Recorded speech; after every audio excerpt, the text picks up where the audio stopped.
बिस्मिल्लाहिर्रहमानिर्रहीम। अगर आपको कान के अंदर या कान की साइडों में दाने से बन जाते हैं और छोटे छोटे दाने से हैं, कभी कभार उसमें से रेशा वगैरह आ जाता है और आपको कुछ दिनों के बाद साथ साथ में कान में शदीद किस्म का दर्द महसूस हो रहा है और आपने फिर महसूस किया कि एक साइड का चेहरा टेढ़ा हो गया हुआ है, तो please don't ignore the condition, you must consult by near consultant. My name is doctor Tariq Ali Shaikh. आज जिस टॉपिक हमें डिस्कस करना है उसमें अक्सर देखा गया है कि कान के साइड में स्पेशली ट्रेगस है, कॉन्का है और उसके आसपास रीजन पे छोटे छोटे वेजिकल से बन जाते हैं, छोटे छोटे दाने से बन जाते हैं।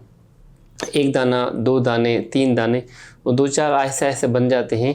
उसके बाद महसूस हो जाता है कि ये दाने बाहर भी आ जाते हैं और कभी कभार वो थोड़े से शदीद किस्म का दर्द भी वहाँ पे महसूस होता रहता है। कुछ दिनों के बाद चेहरा टेढ़ा हो गया हुआ है, पेशेंट की आंख बंद नहीं होती, पेशेंट जब भी खा पी लेता है तो पानी मुंह से के थ्रू आ जाता है और उसको महसूस होता रहता है कि एक साइड पे जैसे फालिज टाइप चीज़ें आई हुई। इसे हम कहते हैं रामसे हंट सिंड्रोम। ये एक सिंड्रोम है, एक किस्म की बीमारी है, एक किस्म की डिजीज़ है जो मोस्टली देखा गया वायरस की वजह से हो जाती है, जिसे हम कहते हैं हर्पीज ज़ोस्टर वायरस। उस वायरस की वजह से ये छोटे छोटे दाने से बन जाते हैं, वो फिर ऐसा ऐसे कान के स्किन पे वहाँ पे असरअंदाज हो जाते हैं। ये दिमाग की जो सातवीं नस है जिसे हम फेशियल नर्व कहते हैं, उसको ये असरअंदाज होती रहती है। तो पेशेंट को कान थोड़ा सा बंद बंद महसूस होना, कान में दर्द वगैरह महसूस होना और छोटे छोटे दाने से बनते रहना और साथ में ये लकवे वाली शिकायत हो जाती है। तो ऐसे पेशेंट को इमीडिएटली डायग्नोस किया जाता है क्लिनिकली पॉइंट ऑफ व्यू लिहाज से कि ये सारी चीज़ें अलामतें वगैरह हो। तो वंस आपने किया तो this is the time to manage within जैसे जैसे ये चीज़ें आ जाती हैं, विद इन 48 आवर या within 72 hour treatment should be started as soon as possible. Specially जो वायरस है उसके लिए एंटीवायरल स्टार्ट किया जाता है एसाइक्लोविर के नाम पे। हर 4 घंटे के बाद 5 दफ़ा यानी 5 टाइम्स इन अ डे और एटलीस्ट फॉर 5 डेज़।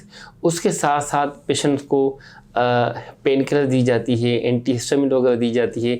जहाँ जहाँ पे ये वेजिकल्स वगैरह बने हुए हैं तो लोकल एप्लीकेशन भी दी जाती है।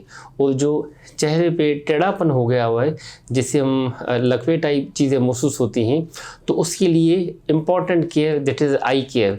आई care it's utmost important. Patient को रात के टाइम पे आर्टिफिशियल आई ड्रॉप्स, जिसे हम नेचुरल आई ड्रॉप्स कहते हैं, वो हम कहते हैं आप रात को डाल के फिर सोया करें।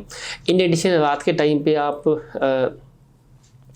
पॉलीफेक्स आई ऑइंटमेंट वो लगा के आई पैड से कवर किया करें कि जैसे वहाँ पे ड्राइनेस ना हो आइज़ की, वहाँ पे केराटिटिस ना हो, कंजक्टिवाइटिस ना हो, वहाँ पे इन्फेक्शन बिल्कुल नहीं होना चाहिए। तो डे टाइम पे आर्टिफिशियल आई ड्रॉप्स, रात के टाइम पे आई पैड कवर करना है। इन एडिशन पेशेंट को चेहरे की जो थेरेपी है, फिजियोथेरेपी, वो साथ में स्टार्ट की जाती है। उसको चीगम वगैरह दिया जाता है कि मसल्स ऑफ मेस्टिकेशन वो प्रॉपर काम करते रहें। और पेशेंट को डे टाइम में कहा जाता है कि आप जब भी बाहर निकलना है तो आप डार्क ग्लासेस लें, जिससे डायरेक्टली सन एक्सपोजर आपकी आइज़ पे ना हो। इन एडिशन फिजियोथेरेपी वालों को भी दिखाते रहें कि जिससे उसकी चेहरे की जो मसल्स हैं उसकी भी फिजियोथेरेपी साथ साथ में चलती रहे। तो ये पेशेंट ऑलमोस्ट 2 से 3 हफ्ते में बिल्कुल सेटल हो जाते हैं।